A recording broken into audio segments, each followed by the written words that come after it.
Madame, mademoiselle, monsieur, bienvenue à Metro News. Voici les principaux titres qui seront développés aujourd'hui. Une situation de tension a régné mardi dans la zone du Canapé Vert. La circulation automobile était paralysée en raison de gigantesques barricades élevées sur la chaussée. Une fusillade est à l'origine de ce mouvement. Tenue de la première journée du Forum sur la sécurité organisé par le Haut Conseil de la transition, ce forum devrait conduire à une déclaration conjointe sur les étapes à franchir pour le rétablissement des institutions démocratiques, selon la présidente Madame Manika. La Banque mondiale approuve 80 millions de dollars pour améliorer l'accès dans les zones rurales d'Haïti. Ce financement vise à accroître l'accès à des services d'eau potable inclusifs, résilients et durables à 250 000 personnes et l'accès aux services d'assainissement de base à 125 000 autres personnes.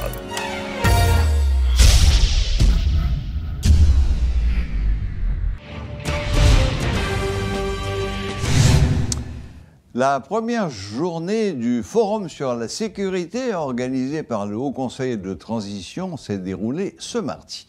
Ce forum devrait conduire à une déclaration conjointe sur les étapes à franchir pour le rétablissement des institutions démocratiques, souligne la présidente Madame Myrlande Maniga. Le consensus doit se trouver notamment autour de la nécessité de former et d'augmenter les effectifs des forces publiques de sécurité sur l'élaboration immédiate par les experts nationaux et internationaux d'un plan de rétablissement de la sécurité. Toutefois, aucun délai n'est programmé pour la remise de ces travaux, souligne Madame Manika.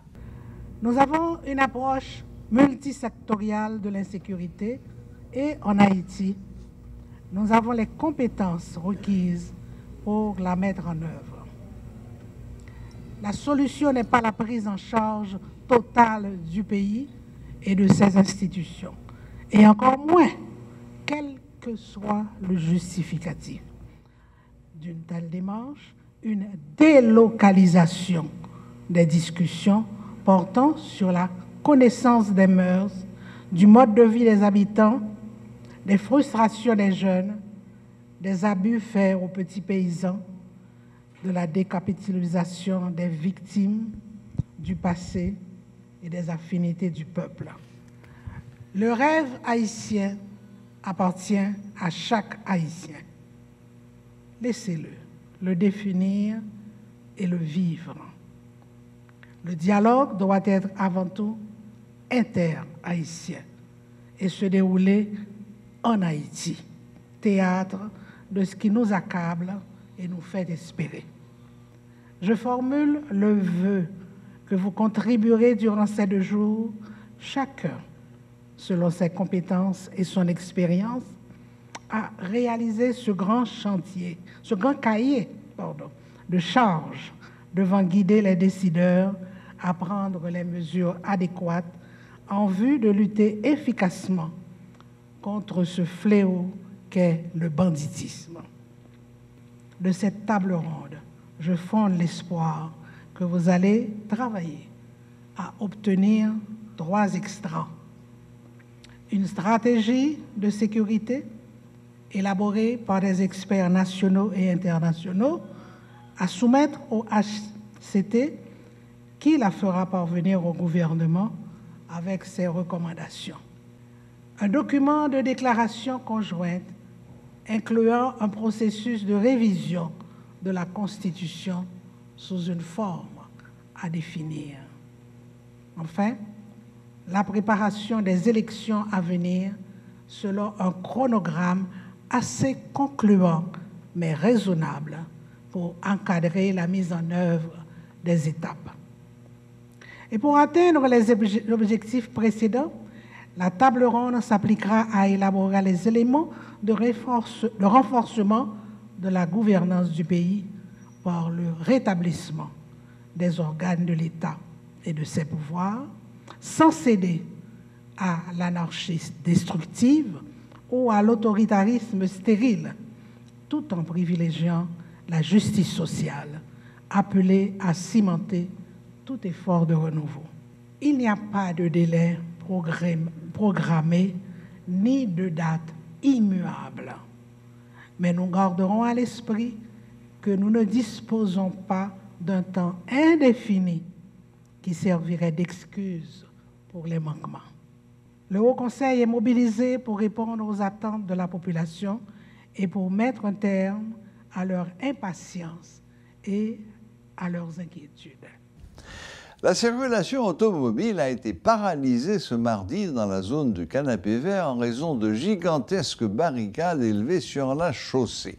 À l'origine, une fusillade lundi soir dans ce secteur qui avait fait un mort et plusieurs blessés.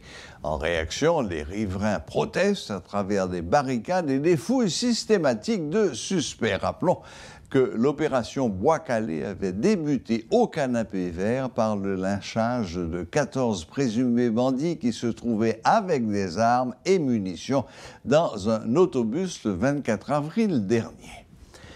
Le conseil d'administration de la Banque mondiale a approuvé ce mercredi le projet eau potable et assainissement rural résilient, durable et décentralisé en Haïti d'un montant de 80 millions de dollars. Selon un communiqué de l'institution, ce financement vise à accroître l'accès à des services d'eau potable à 250 000 personnes et l'accès aux services d'assainissement de base à 125 000 autres personnes.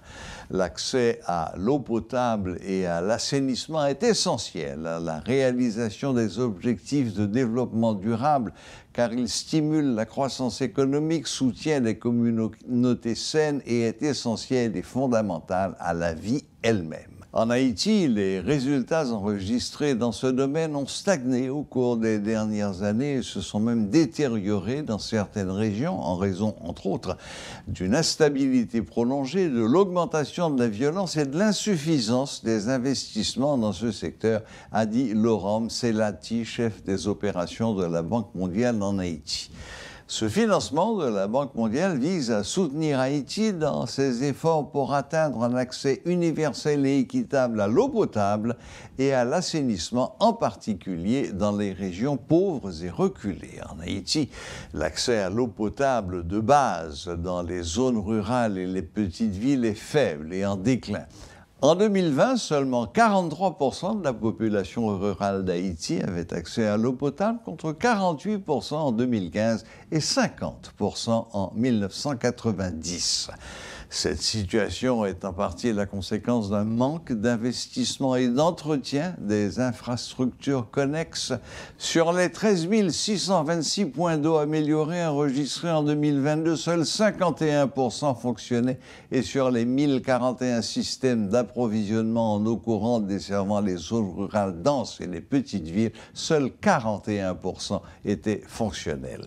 En 2020, 31% de la population rurale pratiquait encore la défécation à l'air libre, ce qui pourrait affecter l'accès à l'eau potable.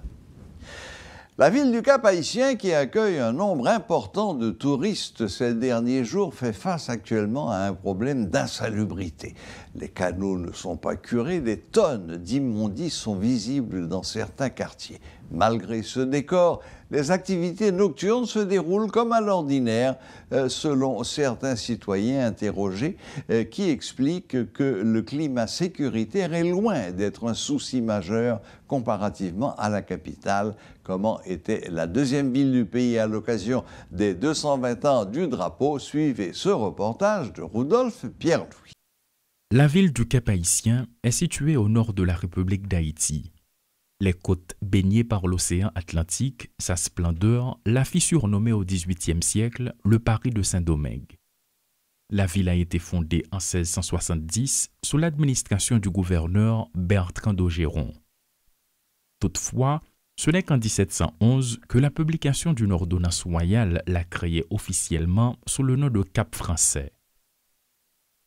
L'architecture, le tracé urbain en échiquier, les places publiques stables et reposantes ont contribué à faire de la ville la capitale historique et culturelle d'Haïti. Le Cap fut depuis longtemps le théâtre de grands événements historiques, culturels et politiques de la République. La mémorable bataille de Vertières 1803, la catastrophe sismique 1842, la venue de Franklin Delano Roosevelt 1934. La ville du Cap-Haïtien est jusqu'à aujourd'hui la deuxième ville du pays et l'image qu'elle renvoie ne rappelle plus la cité qui fut la capitale d'Haïti sous Pierrot 1845 et aussi celle du royaume d'Henri Ier 1811. Site historique, plage mythique, hôtel de luxe, maison coloniale ornée de dentelles de bois, population hospitalière. La deuxième ville d'Haïti avait tout pour plaire aux visiteurs. La cité capoise n'est plus ce qu'elle était jadis. Incontestablement, la ville a changé et on est obligé de reconnaître que c'est un mal. Vraiment, la fierté et le chauvinisme qui enorgueillissaient les Capois ne se retrouvent plus devant l'incroyable métamorphose qu'a subie la ville durant ces dernières années. Que reste-t-il aujourd'hui de la cité d'Henri Ier? La ville était reluisante de propreté et le plaisir d'y vivre était immense.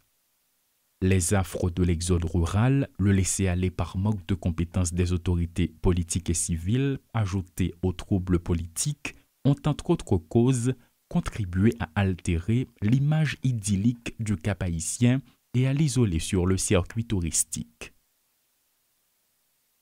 La ville ne répond plus aux exigences de sa population en pleine explosion. Les travaux d'infrastructure réalisés depuis plus d'un siècle ne suffisent plus pour satisfaire les besoins des Capois. Cette situation rejaillit lourdement sur la salubrité de la ville car les rues sont transformées en marchés où s'amoncellent les immondices. Désormais, déambuler à travers la ville est devenu une pénitence à cause des rues défoncées, de la poussière et des détritus. Le spectacle n'est vraiment pas encourageant. L'absence de maîtrise urbaine accusée par les autorités locales et l'inactivité de la société civile capoise sont autant de défis à relever. Des travaux de construction des principaux artères du Cap-Haïtien sont entrepris depuis près de 2 ans, mais jusqu'ici, aucune amélioration n'est constatée quant à l'état de ces rues. La compagnie VEF, chargée de ce projet, fait l'objet de vives critiques tous les jours quant à la qualité et à la méthodologie utilisée pour ces travaux qui laissent à désirer. Depuis le Cap-Haïtien, Paul Léel et Rudolph Pierre-Louis pour Télémétropole. Et pour conclure, un bref rappel des titres. Une situation de tension a régné mardi dans la zone du Canapé Vert. La circulation automobile était paralysée en raison de gigantesques barricades élevées sur la chaussée. Une fusillade est à l'origine de ce mouvement. Tenue de la première journée du Forum sur la sécurité organisé par le Haut Conseil de la Transition. Ce forum devrait conduire à une déclaration conjointe sur les étapes à franchir pour le rétablissement des institutions démocratiques, selon sa présidente, Mme Malika. La Banque mondiale approuve 80 millions de dollars pour améliorer l'accès dans les zones rurales d'Haïti. Ce financement vise à accroître l'accès à des services d'eau potable, inclusifs, résilients, durables pour 225 000 personnes et aux services d'assainissement pour 125 000 autres. Voilà, la boucle est bouclée. Merci de nous rester fidèles et à la prochaine, même heure. Même chaîne.